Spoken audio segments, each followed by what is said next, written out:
Boston, November 9, 1869. My dear sister, 3 or 4 letters just received from home. My first impulse was to send Orion a check on my publisher for the money he wants, but a sober second thought suggested that if he has not defrauded the government out of money, why pay, simply because the government chooses to consider him in its debt? No, right is right. The idea don't suit me. Let him write the Treasury the state of the case and tell them he has no money. If they make his sureties pay, then I will make the sureties whole, but I won't pay a cent of an unjust claim. You talk of disgrace.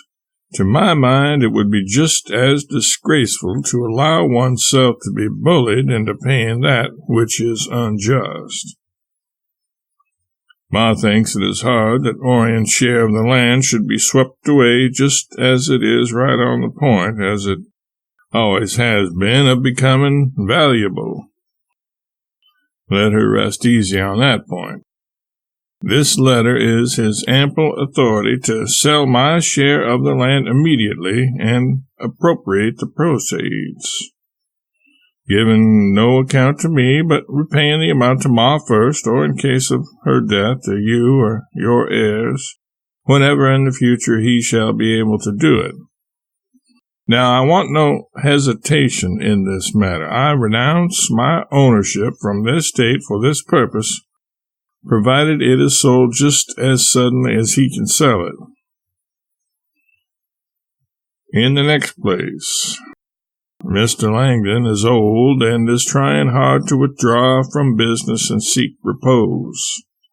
I will not burden him with the purchase, but I will ask him to take full possession of a coal tract of the land without paying a cent, simply conditioning that he shall mine and throw the coal in the market at his own cost, and pay to you and all of you what he thinks is a fair portion of the profits accruing. You can do as you please with the rest of the land. Therefore, send me to Elmira information about the coal deposits so framed that he can comprehend the matter and can intelligently instruct an agent how to find it and go to work. Tomorrow night I appear for the first time before a Boston audience, 4,000 critics, and on the success of this matter depends my future success in New England. But I am not distressed. Nasby is in the same boat. Tonight decides the fate of his brand-new lecture. He has just left my room, been reading his lecture to me, was greatly depressed. I have convinced him that he has little to fear. I get just about 500 more applications to lecture than I can possibly fill, and in the West they say, charge all you please, but come. I shan't go West at all. I stop lecturing the 22nd of January, sure, but I shall talk every night up to that time. They flood me with high-priced invitations to write for magazines and papers, and publishers besiege me to write books. Can't do any of these things.